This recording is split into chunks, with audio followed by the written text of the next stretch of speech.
It's Sunday the 8th of April 2018. I've done a few updates this year since January on four of the smaller producers on the ASX, namely Medusa, Silver Lake, Ramelius and Perseus. These are four stocks that I've followed for the last 5 years and read most of their production reports and feel like I've got a very good understanding of those, and there's all of them had been beaten down pretty significantly toward the end of last year, and particularly there was this divergence between those companies and the larger cap producers. When I thought there was a really good risk reward there in those stocks, and all of them have performed well. Silver Lake had been the laggard of all of those.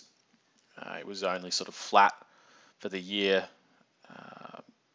up until last week, and then on Friday they came out with a very bullish production report. Production reports in this small gold space are very important, and that's the main driver for share prices. And this was a stellar one.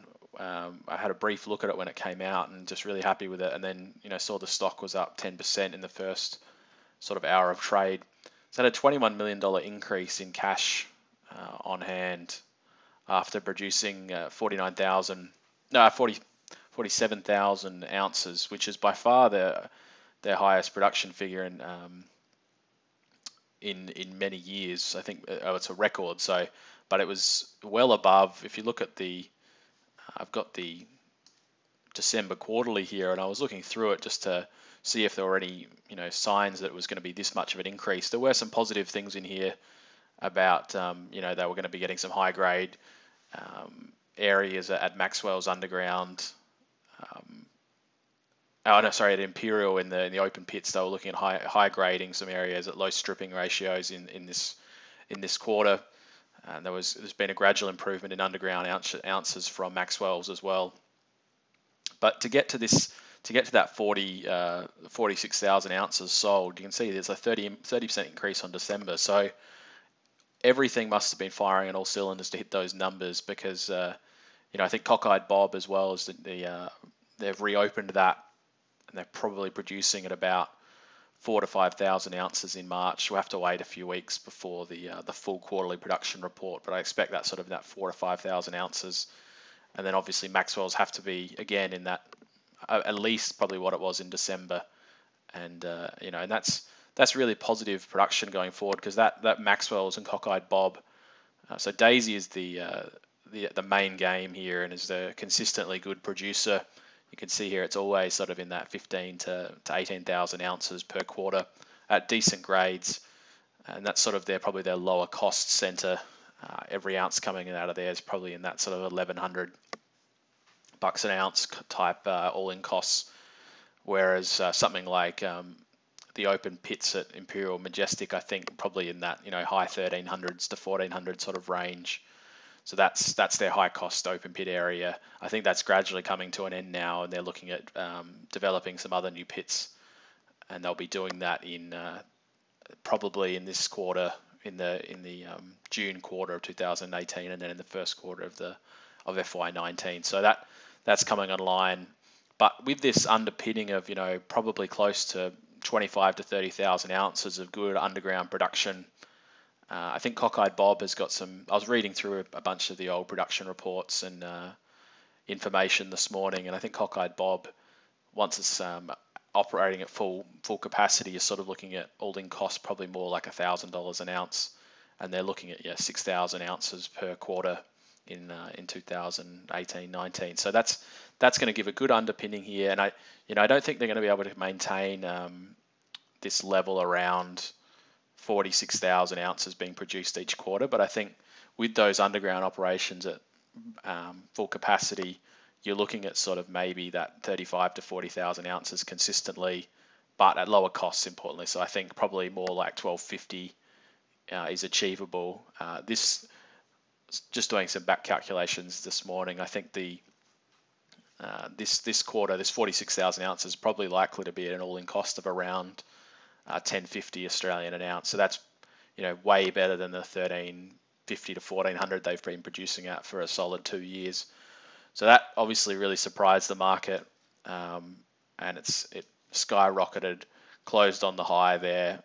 perfect looking chart here. It's perfect sort of double bottom pattern. You can see here that's sort of, I guess, the, gapped up on open, high volume. This probably should head a lot higher. Maybe not a lot higher, but I think there's got, in the next week, 1 or 2 weeks, I'd expect this to head trend towards sort of 50 cents. Double bottom, sort of the rule of thumb is you'd expect a repeat of the move, a repeat of the range up from the double bottom. So once it gets past that confirmation line, which is at 43, so it broke above that, and I think there should be a move towards sort of that early to mid 50s in the next few weeks as brokers start to reassess the importance of this data. And I think, there's definitely, that'll show the market. Now they've got almost 90 million in cash, another $11 million in listed investments, which I think is mainly in a coal mining company called Perseus, with a development project in America. I don't know why they hold that, and I think they'd probably, if they have a need for that cash, they'll probably look to sell that asset, sell that holding, because it doesn't really fit in with a gold mining company. And I don't think people investing in it probably want to be exposed to a coal mining operation, but they've had that for a long time, I think. But yeah, I think it's a really good result for Silver Lake, and it's funny how quickly the market can turn. I've been talking about this, that this is the most, goes through the most bullish and bearish sort of emotions of any gold stock, or even among the small producers. People have these long protracted downtrends, as we saw in the second half of 2017 here. It just did not stop, and I was buying all the way from sort of 45 down to these low 30s, and just re-looking at all that information coming out of the company, and without a lot of they had to put in a good production report for a long time, so it was hard to stay bullish here and hold. But I'm glad I did now, and I think there should be a reversal in their fortunes for at least the next sort of 3 to 6 months, as the market sort of starts to realize that this is not they've still got some decent production centers and are going to have lower costs going forward. I think they're very non-committal about production cost guidance, but I think I've seen some stuff in their old presentations sort of talking about that 1250 number for 2019 financial year. So that's what I'm hoping for, and I'll continue to hold the stock until we get some more information there, or the production reports start to fall away again. But that's really good number. The other one, Ramelius. So I think in the last video I spoke about how I was looking at this.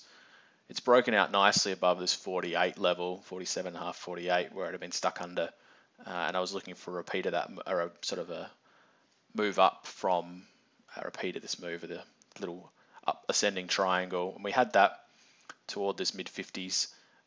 The guidance numbers, I've got their presentation from earlier this year. The guidance numbers for this quarter are 54 to 58,000 ounces at under 1,200 all-in costs. So if they can hit those numbers, and remember they've got this really low exploration and capex spend in this half of the year. So if they can hit those numbers and produce a similar type result to Silver Lake with a $20 to $25 million cash build would be exceptional. I think there might be a similar reaction in Ramelius stock. Probably not as extreme, because I think people have a lot more confidence in Ramelius than they did in Silver Lake. So probably the turnaround won't be as severe if they deliver their guidance, But that's $500 an ounce. I think they had that good hedge as well, so their selling cost might be even above, probably selling at above 1,700 average for this quarter, and the next quarter, hopefully, if the Australian dollar gold price stays where it is. So you're pumping out at least $500 margins. So I'm hoping for that, a similar $20 million cash build, and I think on that you can really start to look at sort of 60 cents if it can get a move on there with the production numbers. Medusa has been sort of a bit stagnant for the last couple of weeks, but I've been talking about this now in a couple of videos. I was probably most bullish on Medusa of all of those stocks at the start of the year, and that's been the right call, because I think it's up more than the rest of them. It's up more than sort of 50%, and it's almost doubled since I bought in the at 30 cents the end of last year. So, but there's not a lot to go on. These guys don't really promote themselves very well, but it's all about those production numbers. You can see here there's been a rapid drop off in volume after these good moves, and that's what you want to see. You want to see good up moves with strong volume, and then see if there's any weak hands there that want to get out, who've been sitting there for a long time. I get the impression in Medusa there's not many people left. This has been a dog stock for a long time. I don't think there's many people sitting here waiting for 60 cents to sell. So I'm hoping they can deliver another good production report this quarter. And then when they get the new shaft online in about 3 months, we can really start to see if they can deliver on their commitments there and grow their production profile. I previously talked about if they can get above, sort of 130, 140,000 ounces of production, their all-in cost should come down a lot as well. And that's what I'm hoping for, and that's what really could propel the stock, I think, up toward maybe as much as $1. It's still only, I think the market cap is still less than $130 million here, Australian, and they've got very little debt, if any, and decent cash in the bank. So I'm looking for, I think this can keep going towards sort of 90 cents to $1, hopefully by the end of this year, if everything plays out as they've said. So that's the 3 of the stocks that I've been following. Perseus has actually been doing pretty well. I don't hold Perseus, and I haven't held it for about 6 months because I was more bullish on the rest of those companies, and I'm happier putting my money there.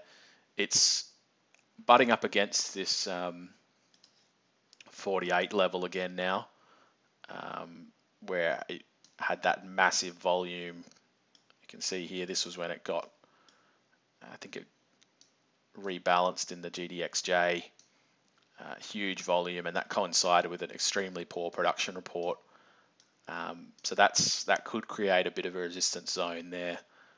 And also there is a bunch of warrants which I think are exercisable at about 44 cents. So they may a few people might start selling their shares to fund the rebuying warrants, buying shares at 44 cents using their warrants. So I think there's a few headwinds there, and I don't think Edikan is really producing that well, which is the main game.